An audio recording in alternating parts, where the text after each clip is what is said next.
Hi, everyone. Welcome to Module 6 lecture. Now, this module will cover Chapter 8, which is the chapter on diversity and inclusion. Now, keep in mind that although this will be a much shorter module when compared to Module 5, it is just as important and it is a really important topic as you can imagine. So when we talk about diversity and inclusion, we know that these concepts are important for many, many reasons, and they're going to be far more important for the reasons that we'll get into today from our lens, um, because sport doesn't exist in a vacuum. We know that societally speaking and culturally speaking, diversity and inclusion are so important. And because of that, we cannot ignore their role in sport and exercise. Let's look at some specific findings, some specific important realizations when we relate diversity and inclusion to sport and exercise. Technology. Technology allows us to not only from a technical sense, from a sports sense, connect everyone in the world much faster. So what ends up happening? You have an influx of information as it relates to learning about different sports, learning about different techniques, learning about different exercises, different ways in which people react to sport, react to exercise. All that information is much easily accessible now because we have the technology to communicate with people on the other side of the world within seconds, sometimes milliseconds. Of course, the United States as a whole and really everywhere else, diversity is growing. We look at the United States as it stands right now. 63% white, 18% Hispanic, 13% African American, 5% Asian, and 3% multiracial, excuse me. Those percentages are growing. And we also talk, when we think about languages, we know that Spanish as the second most spoken language in the United States, there's some research that indicates that within this decade or the next decade, Spanish will perhaps, moving forward in the future, become the most commonly spoken language in the United States. So we look at those percentages, we look at the fact that I just provided you with. We know that there's no shying away from diversity, particularly in the United States. Um, you know, long and behold are the days in which diverse groups don't have a voice. If anything, now the biggest struggle with all the society issues that we've seen over the last couple of years is understanding how to best express that voice and how to help those that don't feel they have a voice, how to make sure that they have a seat at the table and are able to engage in conversations that change policy, that change the factors going on in life. And like I said, some of those comments that I just made ties into things that are larger than sport, but for the purposes of our conversation in this module lecture, we're going to focus in on diversity and inclusion as it relates to sport and exercise. Based on the point I made at the beginning with technology, of course, sports are more diversified than ever before. You even have countries that all over the world that never engage in certain sports, they are now engaging in sports that maybe you go back 40, 50, 60 years ago that they were never playing before, or that they were never having teams of that sport compete in on a global scale, and so on and so forth. And the biggest thing to get across here is sport does not exist in the vacuum. So because of that, naturally and unfortunately, biases, anti-inclusive practices, those are going to find themselves into sport and physical activity, no matter what you do. To say otherwise would be ignorant. Um, when you have coaches, and this comes up a lot of football and other sports as well, not to pick on football, but in recent years, based on, and again, we're not going to get too far into this, but based on, as an example, the Black Lives Matter movement in the United States, you've had some football coaches, particularly at the college level, I've seen this a lot, say things such as, in our locker room, no one is racist, no one is biased. And although there may be truth in the fact that no one is racist inherently, or especially not outwardly in the locker room, that's a good thing. But everyone does have biasy, right? Everyone has some level of bias. And what's more important, and would be more important for the coach to say, is our team works together and we realize our biases and we continue to strive to call each other out on our biases and make sure that we understand what we can do to better ourselves. Because the more you realize your own biases, and we're going to talk more about biases shortly, the better you get at being anti-inclusive.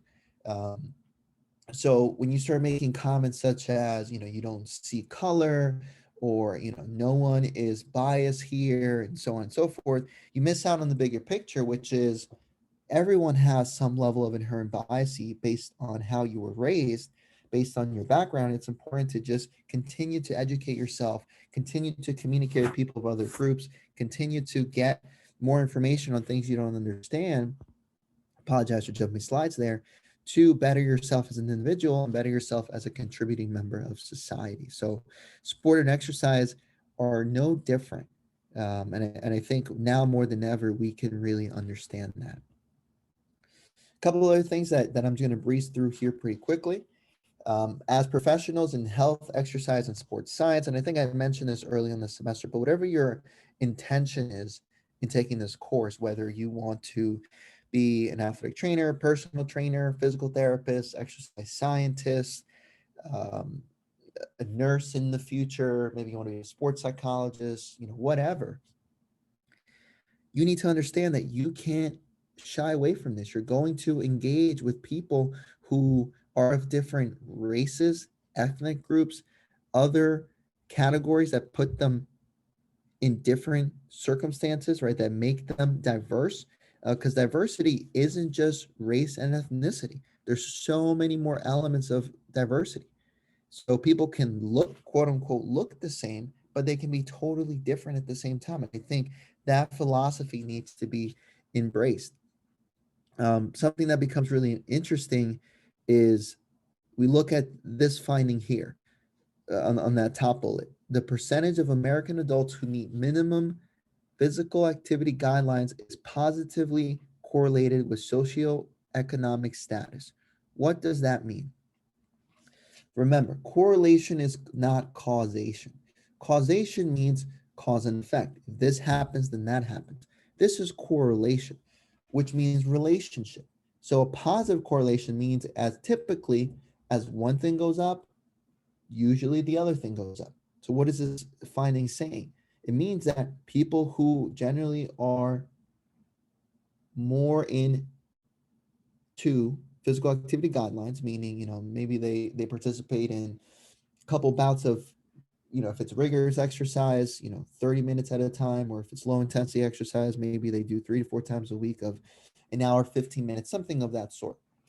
The more they meet that, excuse me, the more they meet that, the higher socioeconomic status they're in. So, especially in the United States, many times the higher socioeconomic status that someone is in, not always, but typically better quality of life. And when you think about how that kind of spreads out throughout the landscape of the United States, that does kind of make sense, because a lot of times you think about people who don't meet that physical activity guideline, many times it's because they're working all the time, right? Because they have to make ends meet, because they're working, maybe they're making a low amount of money, they're of a low socioeconomic status, and they can't afford the time to exercise. And the only time that they do have to exercise, they spend it relaxing, rightfully so, because they're either overworked or they work really hard during the week. So it's no surprise there that there's a relationship too. So what does it mean? The more you exercise, the more money you're going to make? Not necessarily, but it is important to note that there is that relationship that does exist when we start looking at a large percentage of the population. Um, and then lastly, I just want to reinforce that point. Inclusion not only makes sense from a moral perspective, but performance perspective as well. So why would, how would, I should say, performance benefit from being inclusive of people of different diverse backgrounds? Well, as I mentioned in the beginning, you learn different techniques, you learn different ways to do things, you learn how your competition is, and how you can cooperate with people of different backgrounds to better improve your performance in other competitive states, and I think a competitive situation. And I think that's a really, really valuable point. Couple things that we should consider when we're thinking about diversity and inclusion in sport and exercise. So, as I said before, people can look the same, but they're not the same. There's more differences. Just you can't stereotype, you can't group people just by genders. You can't say all males are the same, all females are the same, all transgendered individuals are the same. You can't say all white Caucasians are the same, all African Americans are the same, so on and so forth. You can't say all people of low socioeconomic statuses are the same. Many times, all the times, people are more than one thing, and I think that needs to be fully embraced. So that's a realistic approach of the concepts of diversity and inclusion. Um, Nowadays, maybe not so much now as opposed to maybe a couple years ago. Now there's some improvements. Not When I say improvements, doesn't mean that we don't have a long ways to go, but more people are willing, I believe, or I like to believe, engage in conversations that used to make them uncomfortable. And I think the reason for that is because for a long time, and still this way now, don't get me wrong, diversity issues were charged in the United States with political affiliations, with political ramifications. So if that's the case, then people sometimes have a hard time discussing these issues because they're scared, if they don't have power, or they don't want to lose out on access to resources and influence. And I apologize if you hear my voice cracking a bit now. I've been recording a couple lectures for y'all this morning, so just bear with me. But that's another element of a realistic look at diversity and inclusion. Something else to consider, and I think these two go without saying: a need to balance respect for others' view and with advocacy for social change. Something that has come to fruition, and I really like this term, um, that has come to fruition over the last year or so, is the fact that it's not only good enough to be not racist, but now you have to be anti-racist. So when you see racist behavior, and I bring up race, um, as one version of diversity. But again, this could be discrimination against, any diverse category, not just race. But you have to be an advocate by pointing out individuals who are hurting diversity, hurting inclusive matters. That's part of being an advocate, right? That's part of enlisting in social change, regardless of what your grouping is or how you identify. And the biggest thing here, and I mentioned earlier that this was huge, understanding your biases is so important.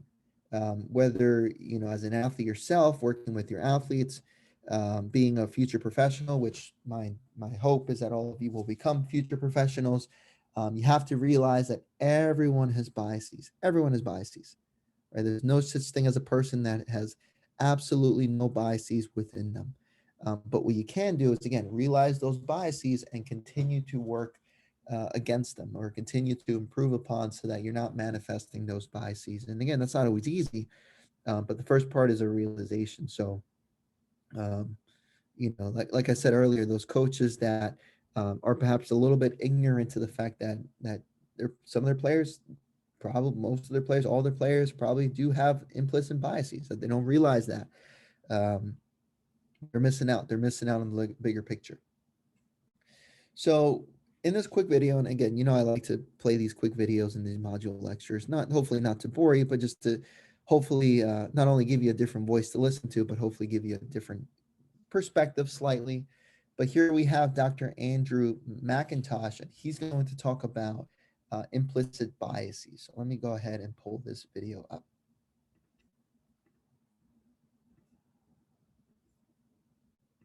Is or refers to preferences we have that we may not be consciously aware of. Everybody has preferences. We have biases, things that we prefer.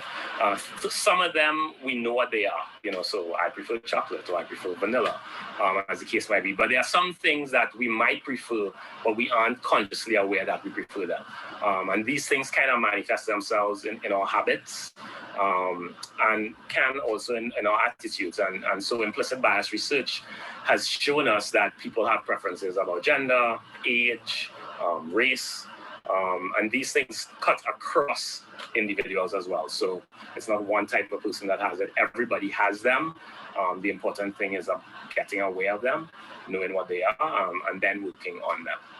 I think a common one is the perception that women aren't as adept at certain tasks as men are. I know, personal example, even for me, I remember being on a plane once, somebody saying the pilot was going to be late, and me being a little bit shocked when the pilot was a woman.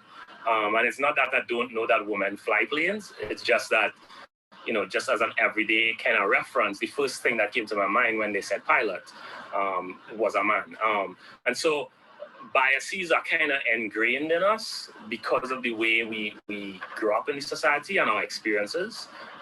And so it's really important for us, I think, to reflect on who we are, what our values are, where those values might have come from, because those are the things that then translate into our interactions with others.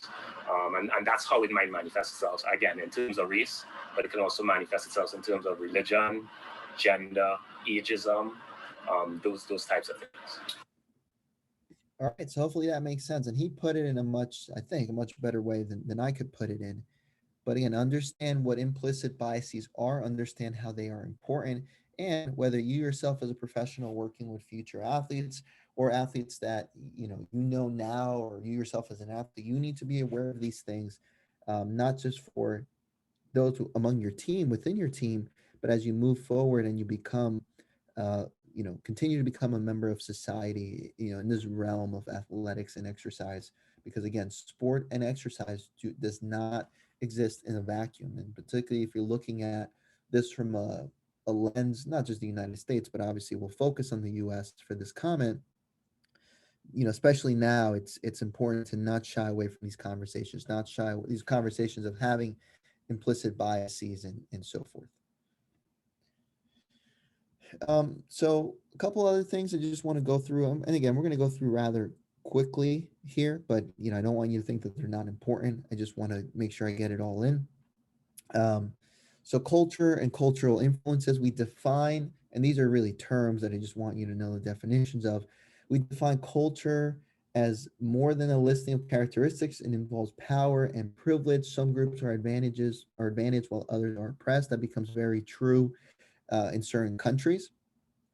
We have two terms which kind of go hand in hand. We have enculturation and we have acculturation. So, enculturation is defined as the socialization process in which an individual acquires the skills and qualities needed to be a member of one's own group, versus acculturation involves attitudinal behavioral change associated with living in cultures that differ from one's own groups, or when one lives or works within a multicultural society where several cultures exist side by side. So, enculturation, whatever culture you identify as having, when you do things, acquire skills and qualities to better represent that own culture, to be a member of that culture, and acculturation, we start bringing in multiple cultures together. Ideally, you want team members, again, tying this back to sport and exercise, teams understanding that their teammates and people that they work with are consistent of multiple cultures, because that's, almost always going to be the case. And remember, just because people look the same doesn't mean they have the same cultural background.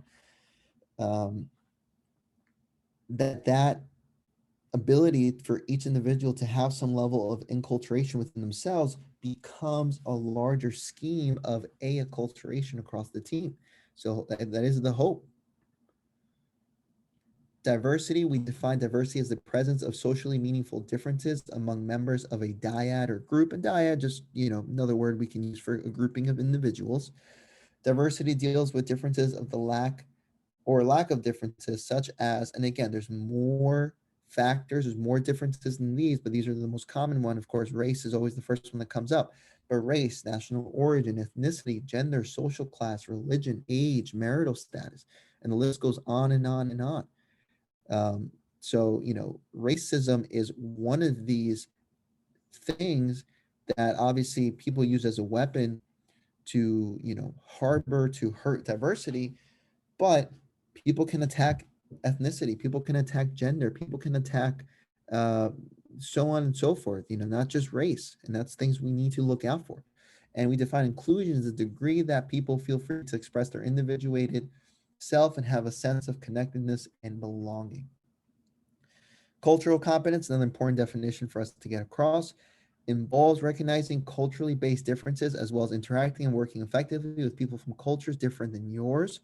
So again, this goes back to the idea of you not only being for or being, for you embracing diversity, but also being an advocate of diversity. And I think practically the thing you can do, when you talk to athletes, when you work with athletes in the future, is not only do you have to do what you can to realize your own implicit biases, start doing what you can to combat these biases, but when you start encountering other individuals, other teams, perhaps, hopefully not, but it does happen, other coaches that are against any of these things, for no good reason, or for any reason, I should say, that you call that out. And that's part of being an advocate, whether or not you think that you are being discriminated against, you can still be an advocate. And we look at three components of being culturally competent. And ideally, you want to reach a point where you are culturally competent. And culturally competence is never something that is reached. You never go take a workshop and say, okay, I no longer have any biases, no longer racist. I'm no, so it doesn't work like that. You don't take a workshop, you don't take a class, you don't say, oh, I work with people of all different diverse backgrounds, so I don't have any bias. It doesn't work like that. What does happen is you continue to do things throughout your life to try to strive to being more culturally competent. And you do that through cultural awareness. You make yourself aware of cultures you didn't know, right? You ask people respectfully, of course, of things that confuse you, things that you don't understand, things that you don't know, and you gain your knowledge, right? You start researching things that maybe are respectful in one culture but disrespectful in another culture. You start building cultural skills. Maybe that's a language, maybe that's a food, maybe that's something you enjoy, you can cook. um, in I think about sport, not only language, but also mannerisms. Maybe certain of your team, certain teammates that you're with, they don't respond in a certain way to praise or to physical touch. Again, that's all part of the cultural experience. And ultimately, and you see here again, always striving to better understand implicit biases, blind spots. That is how we get closer to reaching, although it's never actually reached, but getting more culturally competent. So the next couple slides, we're going to go into some specific diverse, sectors, I should say. So in other words, some ways in which, uh, unfortunately, some people may target certain diverse individuals. So, and some interesting findings as it relates to those particular sectors. So, it's no surprise that we have gender and we have sex. Remember that sex refers to biological sex. So typically, we say that there are three sexes, right? There is a male condition, there's a female condition, there's an intersex condition, but that's it. Gender, on the other hand, is how an individual chooses to identify with, and there are, I mean, it's up to the individual. So they can be anything: male, female, bisexual, pansexual, whatever the individual feels comfortable identifying as, that is their gender identity. And that's okay. But as long as the difference is struck between the two, and again, we're not going to get into the politics of this, but needless to say that regardless of whether you're looking at this through the lens of gender or sexuality, stereotypes exist, right? Male, female, sports. You saw in the video from Dr. McIntosh, he discussed had he just inherently thought that he thought pilot, so he automatically assumed that the pilot was going to be male. What's interesting here is we find that females' lower perceptions of competence and lower interest in sport results from parental socialization practices. So unfortunately, it's not uncommon to have some places in certain cultures where female female sexes are deterred against sport, which is unfortunate. But that does happen. So what we need to start promoting are alternative models to traditional gender role stereotypes, because again, uh, the old school mindset of males being more sport oriented and females not being sport oriented, that has been smashed with a bat, thrown out the window for years and years and years. So again, we need to start thinking, and as generations go by, breaking that mold, because again, that's not what we want to promote. Speaking of females, and particularly getting into women and sport leadership, um, women continue to push forth an effort to be leaders. Um, Unfortunately, that effort has lagged behind what the males are able to do. And of course, this gender sex disparity doesn't stop there. But that's why, now there's a push to hopefully have more female coaches, as it relates to sport, involved. Um, because for the longest time, you would have both, and still this way in a lot of places, you have, regardless if it was a male or female sport, the coach is always a male. And what that means is that obviously a female can coach both men and women, both boys and girls, and a male can coach both men and women, both boys and girls. But it's not, the disparity is still there. So we start seeing things such as just a lack of representation when it comes to hiring female candidates, or looking at female candidates and seriously considering them for positions. So important to be aware of that. Sexual prejudice in sport. It's no surprise that sport for the longest time, unfortunately, was a beating ground. And I hate to use that word, but sometimes, that word does become very literal. Um, LGBTQ community, lesbian, gay, bisexual, transgendered members, they suffered a lot in sport. And you look at the United States, and what's interesting is when you start looking at different sport policy, both at the high school level, maybe at the college level, and again, I'm not going to make this a policy discussion, even states within the United States, they don't agree on what's, for their perspective, perhaps acceptable on sports participation for some members of that community. And that's, that's in some cases very unfortunate. And I think the prejudice, for the most part, comes from stereotypes of people that don't understand, don't engage in trying to eliminate their implicit biases, and more so than that, they don't become advocates, right? They're scared to speak up against when they see prejudiced behavior. And again, that's something that has no room in sport and exercise, particularly as all of you hopefully are yearning to be professionals in the highest sense. We can have individuals with disability as a form of diversity. Remember that disability can be referencing physical, psychological, social disabilities. Um, what's interesting about disabilities is that it's bred the Special Olympics, the Paralympics, the Paralympic athlete, and participation for individuals in those Olympics has shown not only positive behavior, but has involved their families and has given them an opportunity to feel more inclusive in the sport environment. Um, and what's really helpful for those with disabilities in engaging in sport and physical activity are things such as perceptions of competence, enhance self-efficacy, and improve self-esteem. And do those things seem familiar? Of course, because those are the same benefits that anybody would receive, whether or not you identify as having a disability.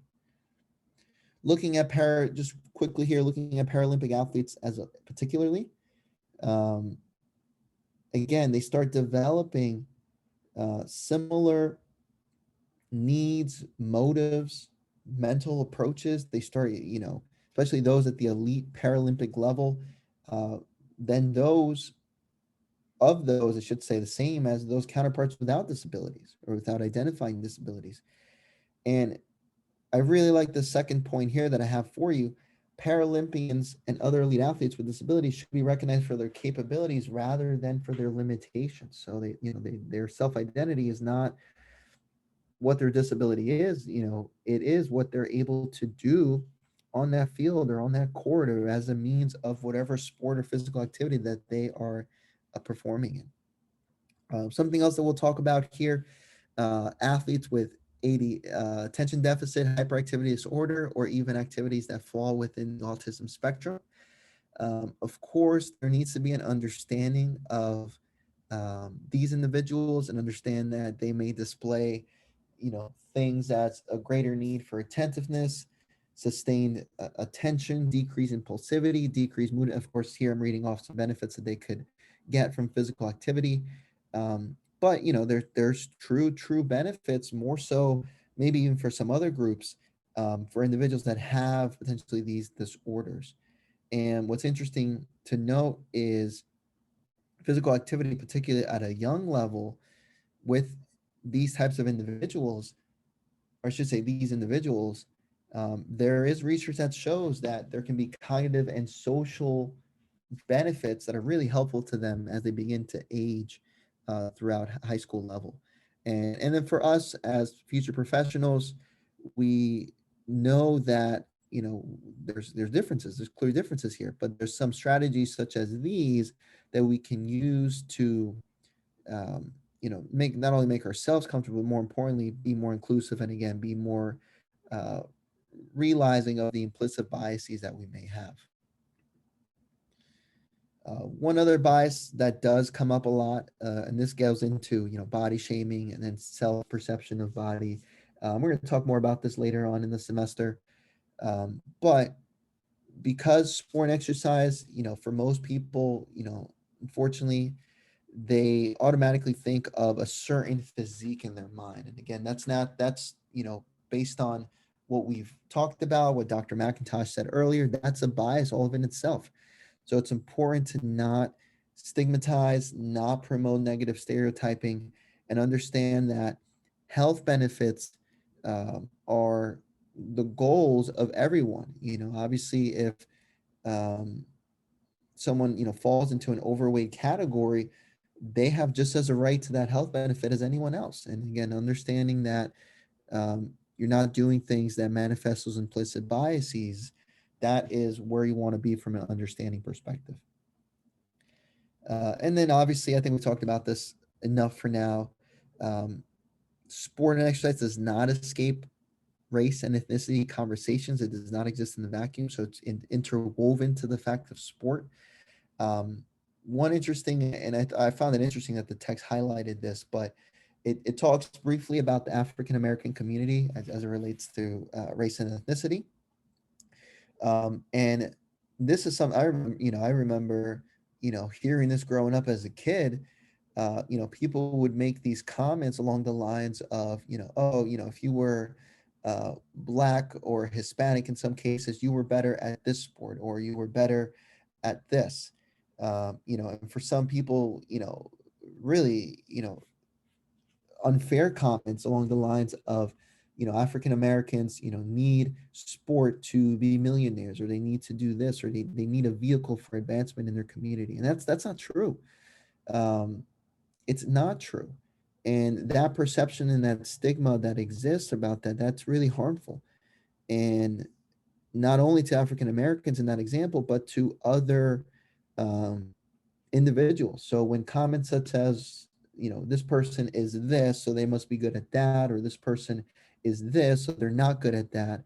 Those kind of statements and those kind of comments do affect motivation, performance, and they're not, they're not things, they're not comments, they're not thoughts, they're not biases that should be part of sport and exercise on teams. Obviously, it's naive for me to say that it doesn't exist right now on most teams, if not all teams. But hopefully, as sort of like the changing of the guard takes place with coaches and sports psychology professionals and all the other professionals that I keep mentioning throughout the semester, we start eliminating some of that behavior. And ultimately, as part of, and remember, we talked about inculturation, acculturation, bringing in those different cultures, not only with the athletes themselves, but also the coaches. That needs to take place. And when we talk about different cultures, remember, we're talking about not just race and ethnicity. We're talking about all those other factors that we've talked about. That all needs to play a factor into the bigger picture, into the types of teams, types of athletes we want to promote and help. And then the last thing I just want to bring up here, I know it was on the last slide. I didn't talk about it then, but I'll quickly talk about it here to wrap things up. When individuals are going through the process of acculturation and then they find themselves in the minority, it's difficult.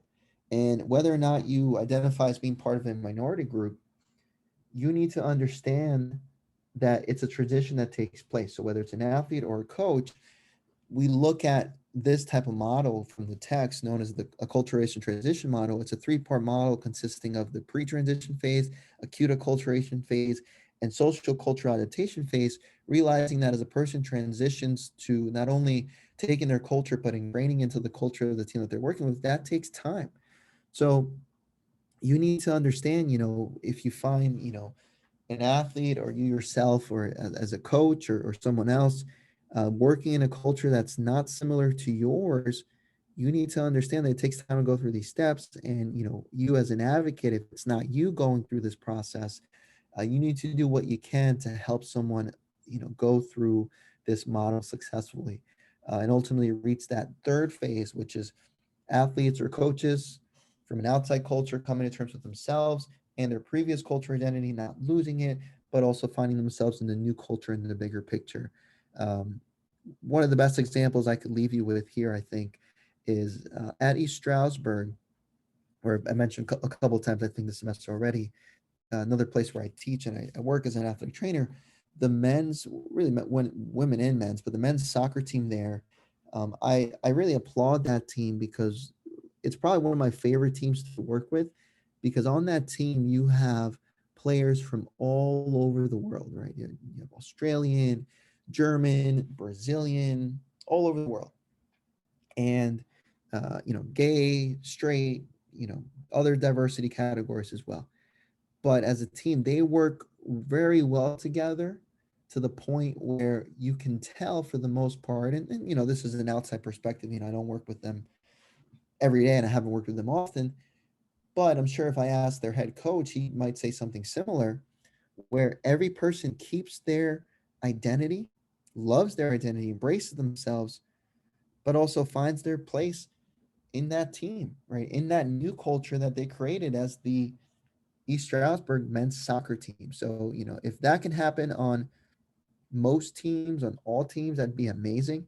And obviously, it's naive to say that that's the case now, but as we strive towards that, we can strive to build diversity and inclusion in with the future athletes that we work with. So I'll leave it with that, and hopefully that helped bring the point home.